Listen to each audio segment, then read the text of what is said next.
listening to the Power Mix. Dialing 96, DJ Laz with the power is. The city was too loud. Poison Clan told you how it is. Gotta appreciate what it was to truly love how now it is. Yo, on TV taught me the world is bigger than my street. Can't forget the first time I heard Rakim bringing the heat, a life-changing moment. The way that his voice carried the beat, since then, been getting it in. Hip-hop's in me deep. Every nucleus of every cell vibrates with a bass line. To master a craft, it's gonna take time. Age and wisdom, I'm still driven in my late prime. Like lifting weights and sparring when I say rhymes. All right, everyone. Welcome back. I am the Dumble whose door is always open. Gandalf without the gray or the white, because I'm all black. Jordy LaForge, captaining this enterprise. I am Left Eye E.G.O. And, when you're just doing your day-to-day life, you meet people just in general that you talk to them a little bit more, and they have a very interesting life. And, one of the people that I met is the man, the myth, the legend, TekSun. Thank you for joining us, sir. How are you doing today? Pretty good, man. How you been?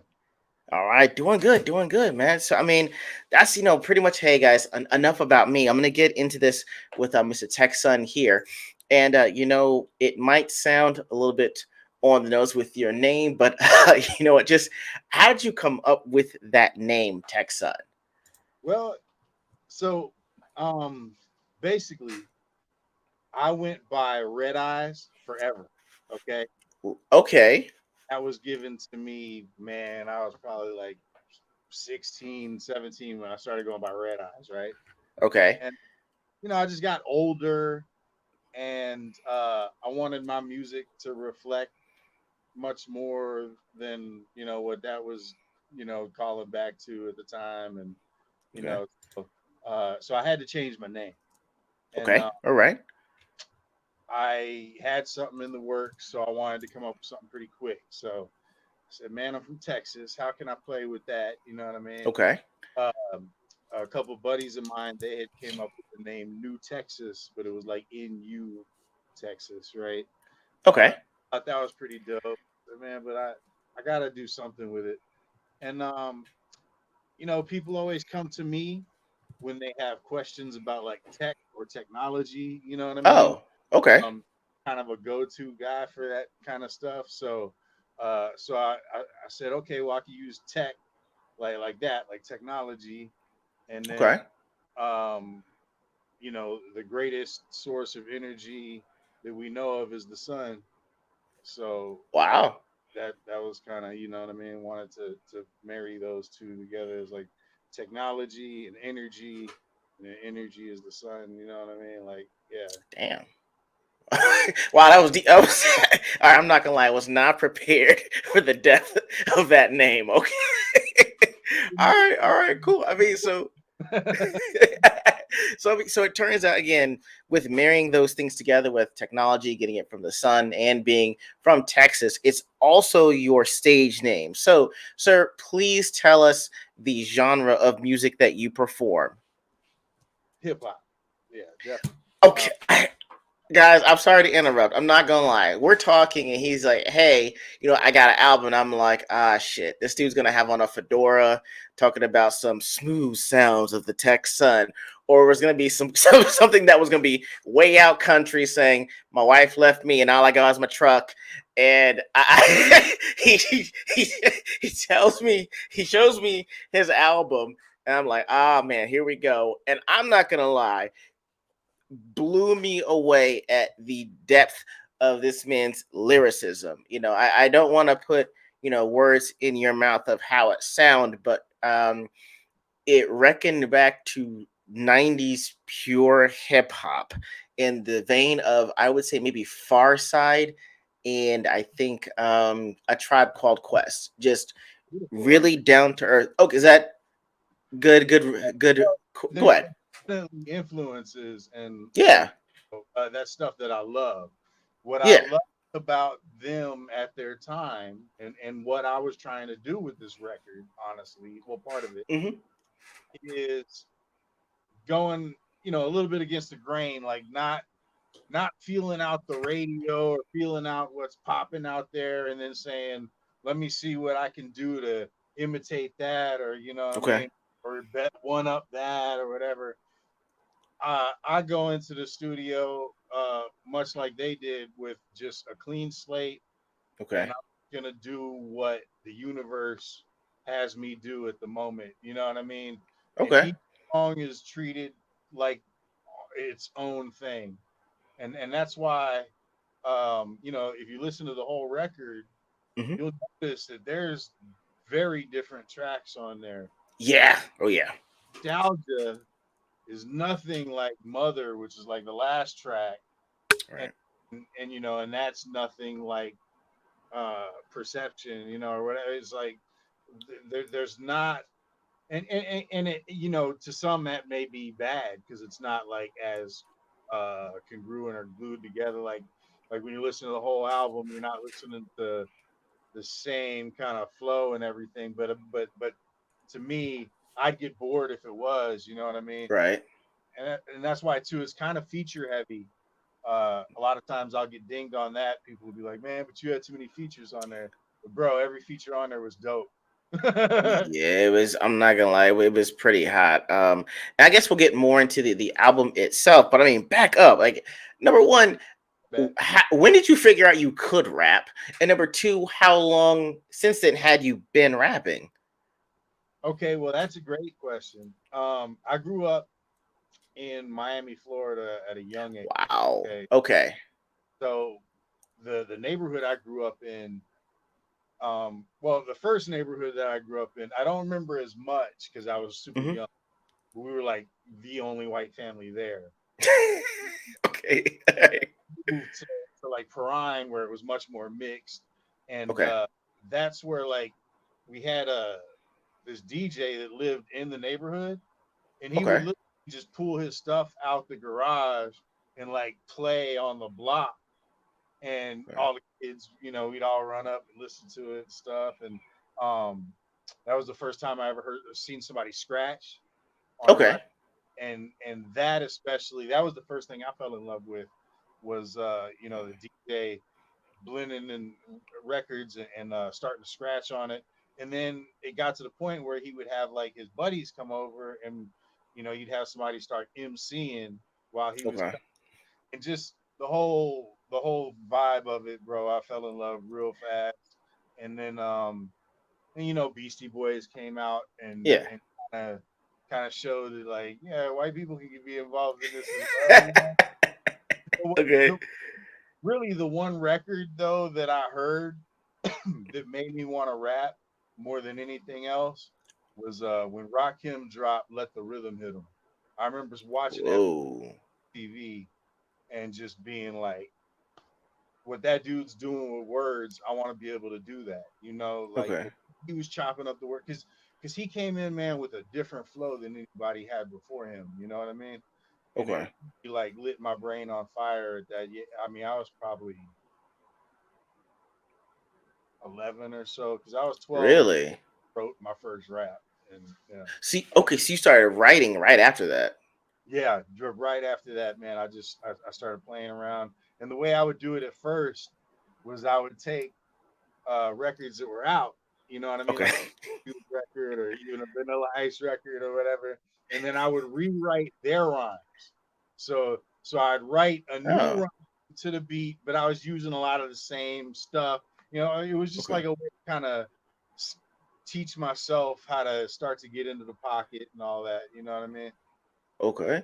All right. So like so I mean you go from from seeing Rakim to actually writing it down to kind of writing your own verses. Like, well, when do you remember like the first time you actually performed it? Like in front of people that weren't family? I was in, let's see, because we moved from Miami to Mhm. Wisconsin like a year. And, Whoa, that's a complete turnaround. Wow. Okay.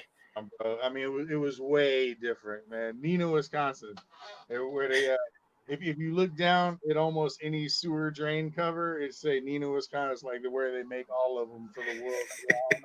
Wow. What you call it? There was that and the Kimberly Clark paper mill, but Okay. I was only there for 1 year, and it was funny because like I was like the city guy, you know what I mean? Uh, Everybody expected me to be up with like everything that was going on with the city style, like lifestyle. So they would be all over me for all that stuff. And as far as rap went, I was like one of the only people that knew what cool rap to listen to. But bro, it was crazy because it was like it blew up like while I was there. It was kind of blowing up there Really? too. Like What was NWA. blowing up? What was blowing up around that time that you were there? Yeah, NWA, Eazy-E. The kids were like love. Oh, okay. And then MC Hammer and Vanilla Ice. When that Ice Ice Baby dropped, it was every It was a rap. see Canada, whatever.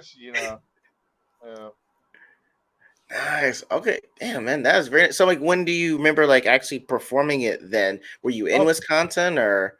yeah, so that's why. Me and my buddy Toby, for a school project, we wrote a rap and performed it in the class.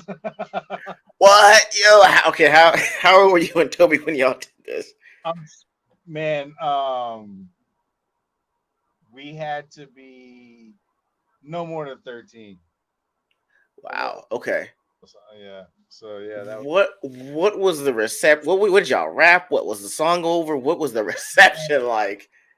I honestly I wish I could remember any of the details. I really can't though, man. I'm sure it was terrible, but How? I mean, I guess like, how did you feel after it was over? Like, did you feel like, man, no, I was like, this gonna be the last time, or nah, cause that bro, we got the like standing ovation in the class and all, and really?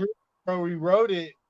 I forget what it was about, but I remember that we wrote it like an NWA song, but without Oh cuss. my god. But I mean just like the way that like the cadence. You know what I mean? Okay. It was like we would Yeah. copy like Ren and Cube on the like just the delivery aspect. A couple little Okay. white kids trying to. I'm just like, I can only imagine. I'm like, did you have your hair Beastie Boy style? Did you have a Jerry curl? Did you have hair at this point? I'm sorry getting under my minutia of it, but I did have hair, believe it or not. okay. Boy, Okay. All right. All right. bro, I gotta. Oh man, shit. I'll have to. I'll send you a picture. You won't believe what my hair looked like when I was like 18. So know that you wound up releasing, Life's Work in 2021, and basically you wound up producing it yourself. So, like, what was that process of producing your own album? What were some of the benefits as well as the trade-offs of, self-producing? Okay, well, this album, one thing that definitely lit a fire under my butt to get it done was COVID, of Mhm. course. And I Okay. think artists have that story, when COVID hit and we were all stuck at home, what the hell else you gonna do? Let's create some work. You know what I mean? Yeah. And I think a lot of people did use that time to create some great work. So, Okay. um, but to, we got to go back a little bit actually because what really helped me on this album was connections that I made when I was doing my podcast. We're gonna definitely get to that because I'm again this man when I talked to him I was like, wait, what? What? So there's rapping and there's a podcast. But yeah, go ahead about the connections you made during the podcast. So it was one thing after another, bro. I started reaching out on Twitter and everything. Hey, Mhm. I'm doing a podcast. If you got something that you need to promote, let's talk. You know what I mean? And Mhm. first MC that got at me was from substance abuse. His name is So Trey, and Okay. group out of California. They Wow. brought quite a bit in California on the West Coast and stuff. Um, far as reaching out here, it was a little bit rougher, but I mean they got dope tracks, and I mean rocking with KRS-One and everybody. Wow. So I had a good conversation with him, and then at the end of that conversation, I'm letting him know like, hey, bro, if you got anybody else that merits a talking to, or deserves more credit than they be getting, let me know. He Okay. said, you should talk to Percy P. And I mean, I knew who Percy P was already because I mean that's legendary status right there. I mean, he's got the first video battle basically ever recorded on VHS between him and Laura Finesse Patterson. Whoa, it's That's legit.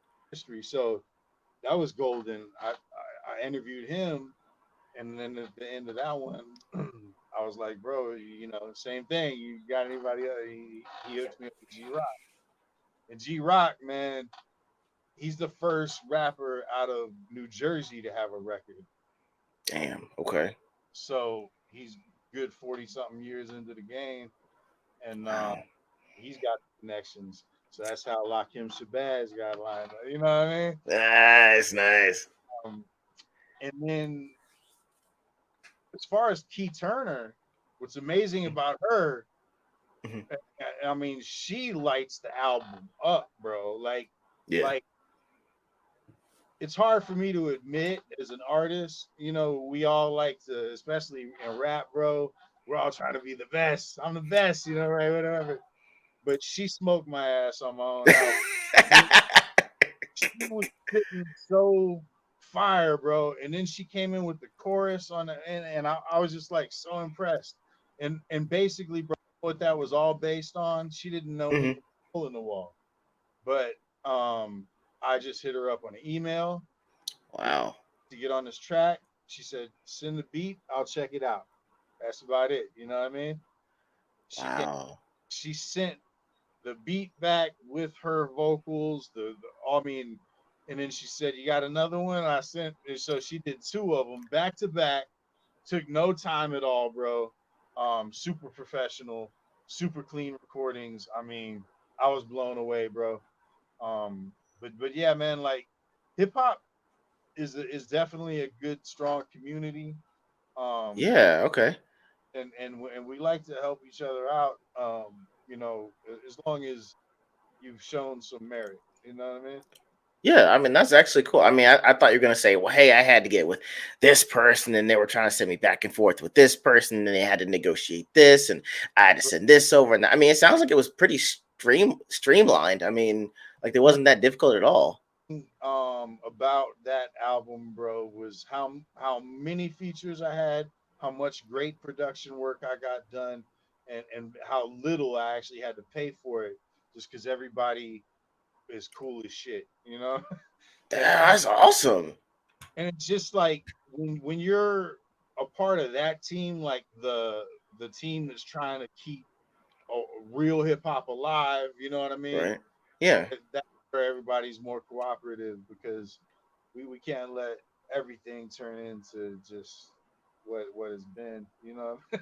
No, no, I understand. I mean, like I said, I was listening to it, and again, guys, Life's Work is out now, and you would think that it's like, okay, well, hey, I'm on SoundCloud and that's it. But no, no, no. TekSun's got this thing legit in all forms. I'm talking Spotify, Apple Music, iTunes, Amazon, Pandora, and Deezer. Didn't even know what that was. So I actually went on this man's official website. But I like the fact that, the tracks can be unpredictable, and that's a good thing. I really enjoyed Nostalgia. Just the beat on that is like, wow, I'm taken back to like 1993, 94, 95. It G Rock, just literally has. Go ahead again. that's G Rock that made that beat. That it's a hot beat. I mean, I can feel it. I am the most far removed from hip hop. I was only allowed to listen to pop music until I was 14. So Yeah, believe me when I say it's a part of my childhood that I kind of missed out on that I'm taken to by listening to it. I was like, wow, this is what it must have felt like to be in 1994, 95 and hear a beat like that drop and know that there was going to be rap that I could understand, and not necessarily I didn't have to relate to it, but I could feel what you were feeling when you're rapping it. Definitely an intent behind it, and there's a story to tell. And I think that art of storytelling is not necessarily lost, but it's not necessarily emphasized. You yeah, know, so I really appreciate the music that you do put out, and true to what you put on the website, you did say your album is dedicated to hip hop culture. yeah. The founders, those who always and will always carry on audition and work for the love of the craft and not just blind consumerism. So, that's something I actually do appreciate that you've brought with the album that you had. And so not necessarily switching gears, but something that's on a related note. It's your production, your studios is like it's the Street Report Studios, right? Which is interesting because that's also the name of a podcast that you have. And so it's like, well, hey, how did the podcast even come about? What was though the reason for doing it, just jumping into it and you know podcasting and just interviewing people? I got into podcasting super early, actually. I wish I stuck with it Really? because I got when I first got into it, it Hmm. was super early. I don't know if you remember, but Apple computers used to come with iWeb, and you could have a .me address. You could make your own web page with Really? the address, and and from that, see, they would let you. What I was doing was I would make a mix, like a mix. I would DJ mix basically, for like 30 to 45 minutes per episode, Okay. and I did that in GarageBand, and then from GarageBand I bounced Wow. it to iWeb, and you could just open up a web page and click on play and listen to my podcast right there. So there was no podcast app yet. I mean, we're talking mad early. You know what I mean? Okay. Um, Yeah. the only place you could listen to podcasts, I think, was in iTunes at the time. Yeah, I think so. Yeah. Um, so so I was doing that for a little while, but you can't go on just playing other people's music. I Uh, agree. Yeah, I understand. so I stopped. Took a break for a while, and then I really just kept getting the itch. I was listening to a lot of like Adam Carolla and Joe Yeah. Rogan and my buddy back out in Austin with the Feedback podcast, and listening to all these dope podcasts. And I'm like, man, I just got to do it again. And this time I wanted to do interviews. And I was a UPS guy. Okay. Uh, I happened to be doing like the Dominion area, so like where Yeah. everybody, Yeah. I mean, um, and I developed a relationship with Ricardo Chavira just by delivering to his house, and he was a real cool cat, super down to earth. Okay. He's an actor that was in Desperate Housewives. Really? Nice. Okay. Yeah. And then I mean he's been in a lot of stuff ever since. He was in the last Selena movie, I believe. Um, Really? yeah, dude, he's done a lot of Wow. yeah. But so, anyways, I just asked him like, "Yo, man, you down to be my first interview?" He was like, "Cool." I studied the living shit out of him. I did, and he couldn't believe all the stuff I was able to just spew out because I have this amazing knack at like if I study something Hmm. the day before or the day of even, I can retain a hell of a lot that I just looked at. You know what I mean? It's Yeah. something that interests me. And Okay. so I was able to like without reading anything off, I was just sitting back and telling him about how his wedding was and like all this like different, and he was like, I can't believe but so anyways, that went so well that it just inspired me to keep going. And Okay. especially if you catch an artist or an entertainer at a point where they have something to promote, you Okay. realize how easy it can be actually sometimes to land a damn good interview. Damn. That is nice. I didn't know that's how the whole thing started. So I mean, so through the shoot report, you've interviewed what we got actors, comedians, fitness trainers to Hollywood. Who's been your, I guess, your favorite interview and why through doing all this? That's a good question because a lot of these have been great for different reasons, and Okay. uh, and that's part of the reason why the podcast was probably like didn't get a lot of fans was because I would do such different interviews. I mean, people were probably like tuning in for hip hop one week, and then the next week you're like, I don't give a damn about no fitness training or what, like whatever it is. But all my favorite podcasts did that too. It's just like Yeah. I don't like to hear the same shit every week.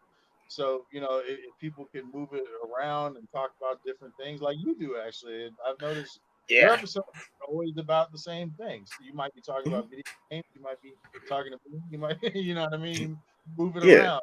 That's dope. I mean, because it keeps it fresh. Mhm. Um, so where was I going? Favorite interview. That's fine. Of my favorite interview,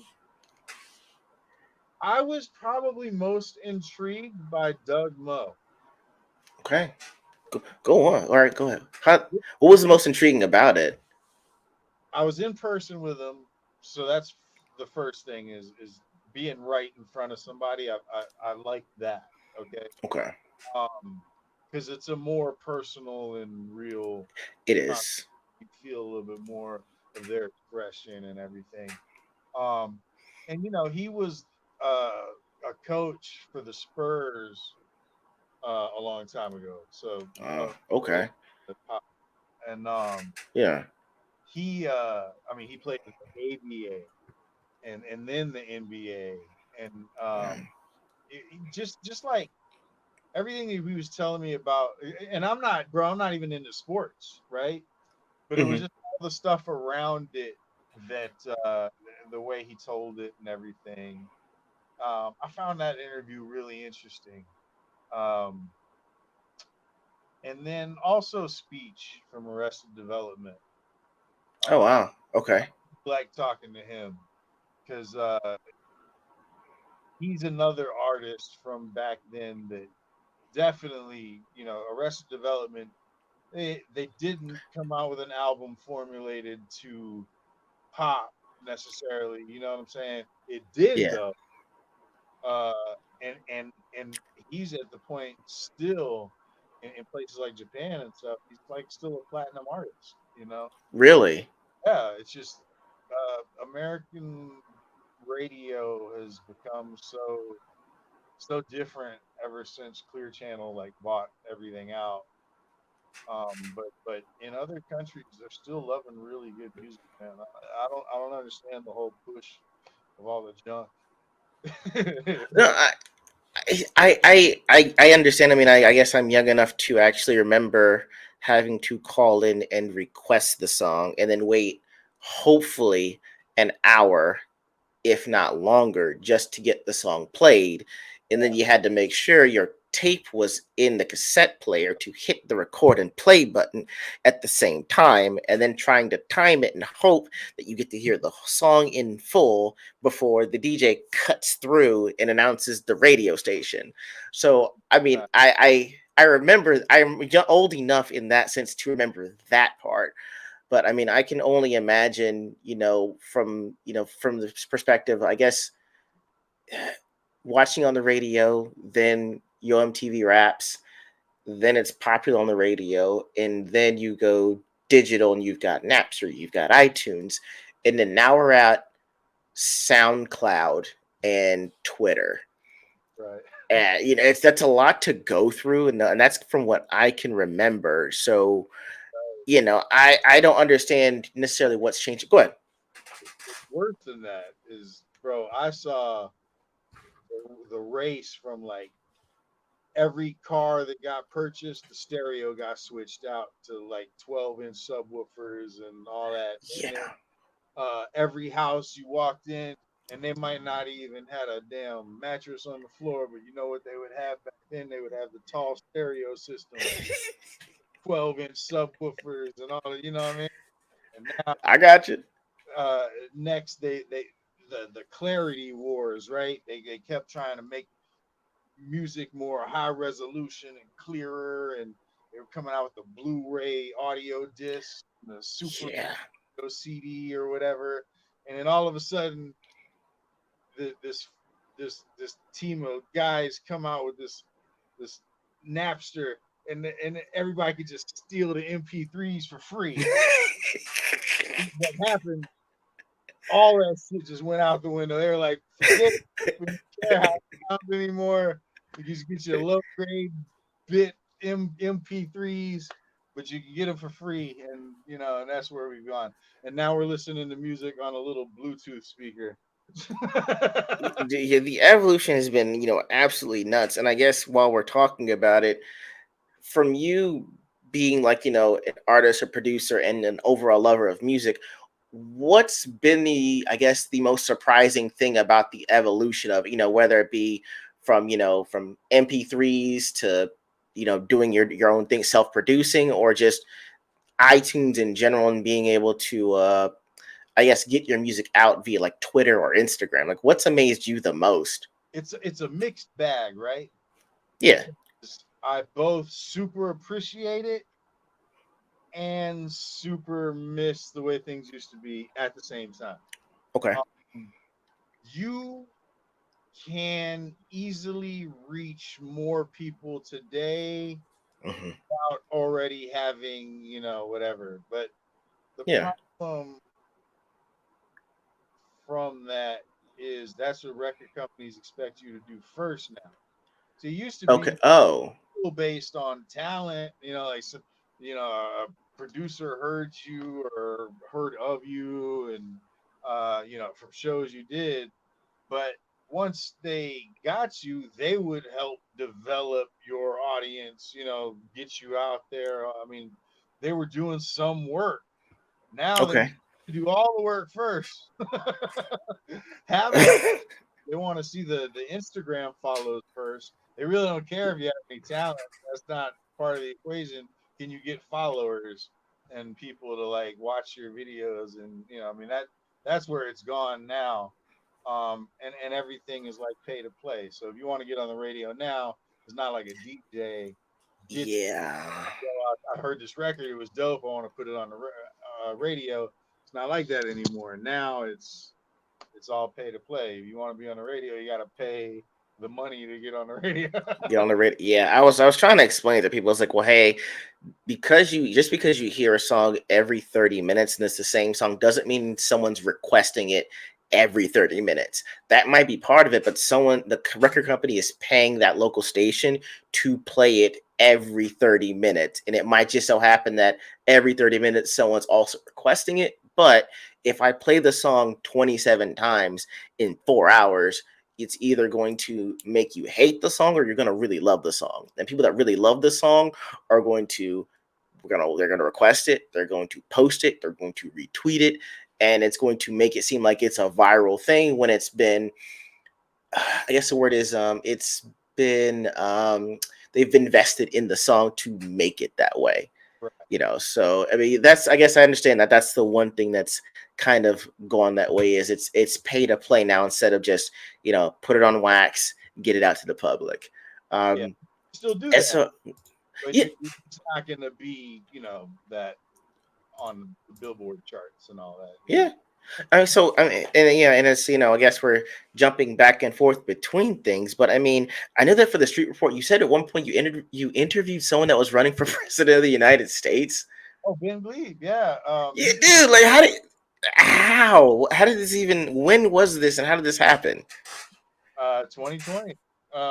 Wrote a song about it. And, we so Ben Glebe is a comedian, and Okay. he was running for Democratic president uh, Okay.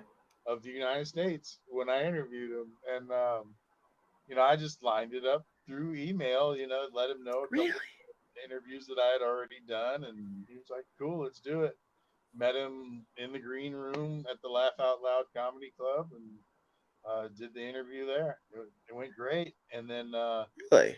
me come up on stage with him, and I performed a song that I did for his campaign. Me and my That's buddy cool. David Stanley is a good singer. He's releasing records now under the name Moonshine, but he helped me with that record. He sung the chorus, and I rap, and it was a beat my man Ruler Y made. And dude, that song came together like so easy and quick. I was like, man, I should be making jingles. Oh man, that's so cool. Yeah, Yeah, like I didn't know that, it was it I guess it kind of bleeds and goes back and forth between the music you make and the people you meet that you wind up podcasting or interviewing, but I didn't know it was so intertwined like that. Yeah. That is really cool, man. I was like, oh, hopefully one day I can say, hey, I interviewed someone that actually ran for president of the United States. That is pretty damn cool, man. So go ahead, go ahead. I was just gonna say, uh, and it's funny because I'm just like a regular dude, right? Hmm. But the thing is I have found in life, man, and if I could give anybody this bit of advice, bro, it's like the biggest difference between people that you see out there that like did all this cool shit and and you often is you just chose not to do that cool shit. Just fucking do it.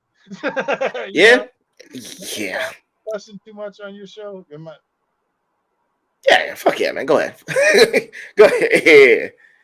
But yeah, I mean, just like if you want to do something, like do it. Like that's the Mhm. main thing. It's like you don't need approval from people. You don't need, Mm-mm. what's the worst thing that can happen? I started reaching out for interviews. Some people said no, or Yeah, some people responded. yeah, What am I? Yeah, okay. So I move on and I do another one. And eventually you land something, yeah. and that's just what it takes, bro. I mean, hell, Adam Ray, man. I interviewed him in a hotel lobby, and that one didn't come through right away, but he kept giving me the I want to do it, but we wouldn't follow through. And just every once in a while, I'd email him again, and then I saw he was coming to Austin. I said, "All right, come on, bro, let's do this." And he was like, "Cool, let's do it." And had me meet him in the hotel lobby, and we did it there, and it was great. You know? That's, yeah. I guess that is the weirdest thing. Is like sometimes the advice that gets you up off your ass is the simplest one. It's like just Yeah. do it. It may not be perfect. It may be something that doesn't work out in the long run, but at least you said you did it and you've lived this interesting life. At least someone's like, yo, I heard someone that's actually really cool. And that's how we just wind up talking to a dude named TekSun, just having a regular conversation. And he's like, hey, I got an album. And then it winds up being hot fire. I should have known when I was looking up. He's like, yeah, homie, I'm official. I'm like, shit, okay. I'm dealing with an OG here now. I swear the minute you said that, I was like, oh, this might be a rap album. And I'm talking back to my wife. She was like, did you know he raps? She was like, I heard it. And she's like, when she said it, I was like, yeah, he a rapper. And I was like, so you both, everyone saw it but me. She's like, yes, honey. I'm like, all right, All right, so I guess in closing out and everything like that, what new projects do you have coming down the pipeline? Any new albums? Any new interviews with the Street Report? What do you got going on there?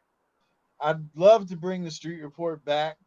But Please bring the Street Report back, dude. and you know what? You're not the only person to say it, so I really need to bring it back. Um, but the next album, Life's Reward, Ooh, I'm working on it now, okay. and I want to talk about meeting my wife and what she's been to me, and having kids, and so the first album was supposed to be both my gift to hip hop and its originator. Wow. And next album is going to be much more. So that one was, I know you said 90s, and it definitely has a 90s flavor, but it was supposed to be geared a little bit more towards like late 80s. And Ooh, then okay. it was supposed to be more like 90s to early 2000s. So you could say the first one was like 80s to 90s. The next is going to be like 90s to 2000s in that Okay. vibe. All right. And I'm gonna be rapping a little bit faster. You know what I'm saying? Okay. Damn, that's Mhm. gonna be high, man. Okay, well, I look forward to it. Please let me know when that album drops so we can have you back on for that. Guys, if you want to throw out your socials so that everyone can find you, good sir, where do what are we official on?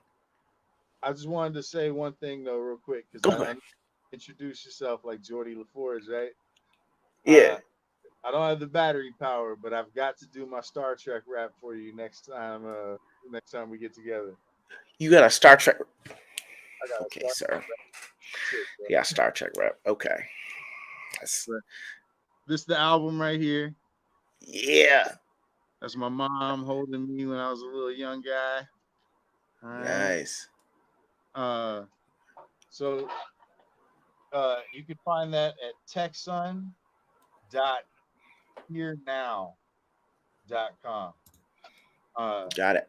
I'm gonna throw that up on the video on there too, so everyone can find it as well. Yeah.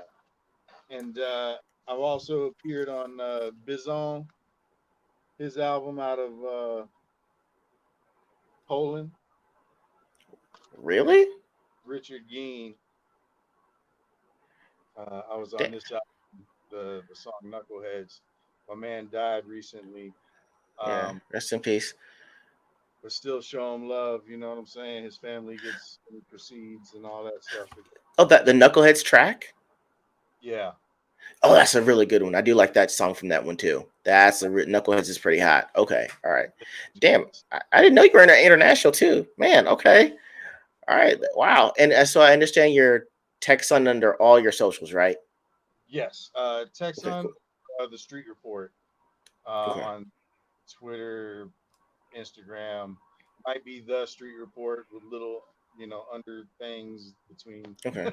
words, but at the Street Report or at TekSun on pretty much everything. Nice. All right. Well, guys, please check him out. Album's fire. Great interviewer, and I might have him going for more stuff because he said the key word was toys with me. So I was like, hold on, don't play with my emotions. You collect the toys. That's my soft spot. So I have to have you on. Doug, do you still collect? Do you have any, or do you just remember like different Yeah, points in time when certain toys came out? but let me show you something real quick. All right.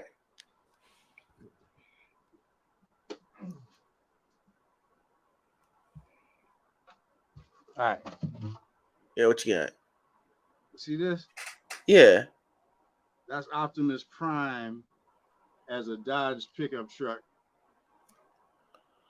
Not too many people know about these, but the alternators, these were sick. They were all 1/24th scale models of cars, basically, that transform. I'll be When did going. you get that? They're old school, bro. These were in the mid 2000s. E.G.O. out.